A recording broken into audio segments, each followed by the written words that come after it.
Assalamu Walaikum. In this video, how to remove hyperlink in Google Sheets. Let's begin. Example, see this link here.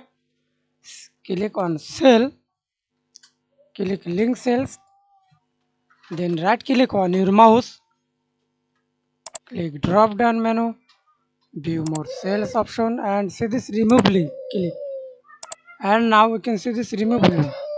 And use multiple link, remove multiple link or remove all links.